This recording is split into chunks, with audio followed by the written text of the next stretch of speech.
spoken. They've delivered us a clear victory, a convincing victory, a victory for we the people.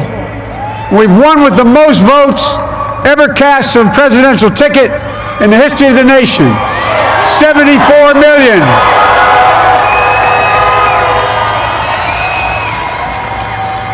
What I must admit has surprised me. Tonight, we're seeing all over this nation, all cities and all parts of the country, indeed across the world, an outpouring of joy, of hope, renewed faith in tomorrow, bring a better day. And I'm humbled by the trust and confidence you've placed in me. I pledge to be a president who seeks not to divide, but unify, who doesn't see red states and blue states, only sees the United States.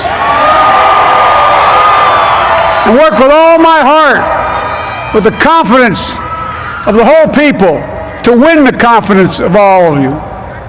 And for that is what America, I believe, is about. It's about people. And that's what our administration will be all about. I sought this office to restore the soul of America, to rebuild the backbone of this nation, the middle class, and to make America respected around the world again, and to unite us here at home. It's the honor of my lifetime that so many millions of Americans have voted for that vision. And now, the work of making that vision is real. It's a task, the task of our time. Folks, as I said many times before, I'm Jill's husband.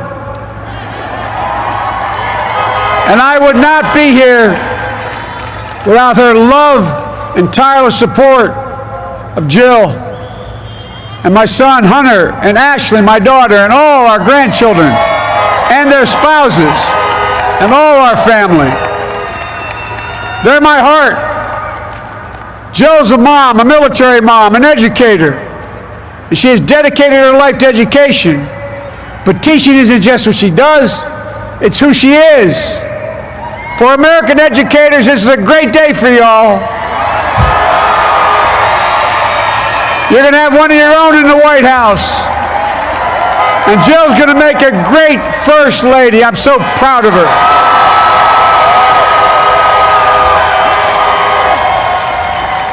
And I'll have the honor of serving with the fantastic Vice President who you just heard from, Kamala Harris,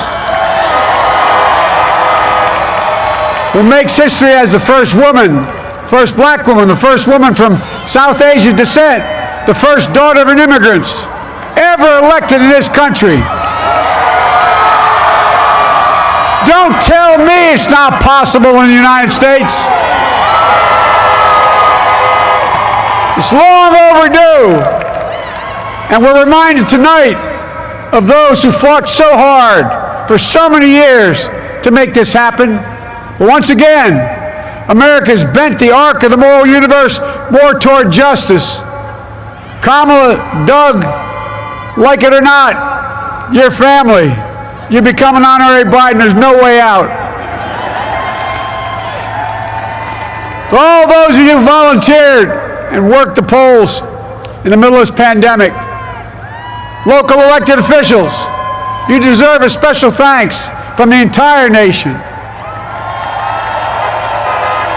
And to my campaign team and all the volunteers and all who gave so much of themselves to make this moment possible, I owe you. I owe you. I owe you everything. And to all those who supported us, I'm proud of the campaign we built and ran. I'm proud of the coalition we put together, the broadest and most diverse coalition in history. Democrats, Republicans, Independents, progressives, moderates, conservatives, young, old, urban, suburban, rural, gay, straight, transgender, white, Latino, Asian, Native American. I mean it, especially for those moments, and especially for those moments when this campaign was at its lowest ebb. The African American community stood up again for me. You've always had my back, and I'll have yours. I said at the outset, I wanted to represent this campaign to represent and look like America. We've done that. Now that's what I want the administration to look like and act like. For all those of you who voted for President Trump, I understand the disappointment tonight. I've lost a couple times myself, but now let's give each other a chance.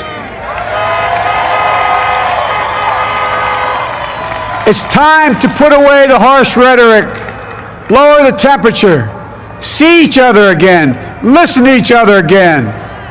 And to make progress, we have to stop treating our opponents as our enemies. They are not our enemies. They are Americans. They are Americans. The Bible tells us to everything there is a season, a time to build, a time to reap and a time to sow, and a time to heal. This is the time to heal in America.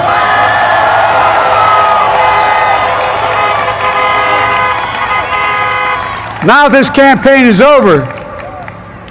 What is the will of the people? What is our mandate? I believe it's this. Americans have called upon us to marshal the forces of decency, the forces of fairness, to marshal the forces of science and the forces of hope in the great battles of our time. The battle to control the virus, the battle to build prosperity, the battle to secure your family's health care, the battle to achieve racial justice and root out systemic racism in this country. And the battle to save our planet by getting climate under control. The battle to restore decency, defend democracy, and give everybody in this country a fair shot. That's all they're asking for, a fair shot. Folks, our work begins with getting COVID under control. We cannot repair the economy, restore our vitality, or relish life's most precious moments, hugging our grandchildren, our children, our birthdays, weddings, graduations, all the moments that matter most to us until we get it under control. On Monday, I will name a group of leading scientists and experts as transition advisors to help take the Biden-Harris COVID plan and convert it into an action blueprint that will start on January the 20th, 2021. That plan will be built on bedrock science. It will be constructed out of compassion, empathy, and concern.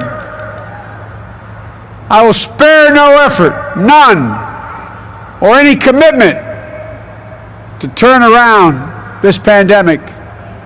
Folks, I'm a proud Democrat, but I will govern as an American president. I'll work as hard for those who didn't vote for me as those who did. Let this grim era of demonization in America begin to end here and now. The refusal of Democrats and Republicans to cooperate with one another, it's not some mysterious force beyond our control. It's a decision, a choice we make. And if we can decide not to cooperate, then we can decide to cooperate. And I believe that this is part of the mandate given to us from the American people. They want us to cooperate in their interest. And that's the choice I'll make. And I'll call on Congress, Democrats and Republicans alike, to make that choice with me. The American story is about slow yet steadily widening the opportunities in America. And make no mistake, too many dreams have been deferred for too long. We must make the promises of the country real for everybody, no matter their race, their ethnicity, their faith, their identity, or their disability. Folks, America has always been shaped by inflection points, by moments in time where we've made hard decisions about who we are and what we want to be. Lincoln in 1860, coming to save the Union. FDR in 1932, promising a beleaguered country a new deal. JFK in 1960, pledging a new frontier. And 12 years ago, when Barack Obama made history, he told us, yes, we can. Well, folks, we stand at an inflection point. We have an opportunity to defeat despair, to build a nation of prosperity and purpose. We can do it. I know we can. I've long talked about the battle for the soul of America. We must restore the soul of America. Our nation is shaped by the constant battle between our better angels and our darkest impulses. And what presidents say in this battle matters. It's time for our better angels to prevail. Tonight, the whole world is watching America. And I believe at our best, America is a beacon for the globe. We will lead not only by the example of our power, but by the power of our example. I've always believed, many of you heard me say it, I've always believed we can define America in one word: possibilities. That in America, everyone should be given an opportunity to go as far as their dreams and God-given ability will take them. You see, I believe in the possibilities of this country. We're always looking ahead to an America that's freer and more just, ahead to an America that creates jobs with dignity and respect, ahead of America that cures diseases like cancer and Alzheimer's, ahead to an America that never leaves anyone behind, ahead of America that never gives up, never gives in. This is a great nation. It's always been a bad bet to bet against America. We're good people. This is the United States of America, and there's never been anything we've been not able to do when we've done it together. Folks, in the last days of the campaign, I began thinking about a hymn that means a lot to me and my family, particularly my deceased son, Bo. It captures the faith that sustains me and which I believe sustains America. And I hope it can provide some comfort and solace the 230,000 Americans who've lost a loved one to this terrible virus this year. My heart goes out to each and every one of you. Hopefully this hymn gives you solace as well. And it goes like this: and he will raise you up on eagle's wings, bear you on the breath of dawn, and make you to shine like the sun, and hold you in the palm of his hand. And now together, on eagle's wings, we embark on the work that God and history have called upon us to do, with full hearts and steady hands, with faith in America and in each other, with love of country, a thirst for justice. Let us be the nation that we know we can be, a nation united, a nation strengthened, a nation healed. The United States of America, ladies and gentlemen, there's never been anything we've tried we've not been able to do. So remember, as our grandpapa used to say when I walked out of his home when I was a kid up in Scranton, he said, "Joey, keep the faith." And our grandmother, when she was alive, she yelled, "No, Joey, spread it. Spread the faith. God love you all. May God bless America."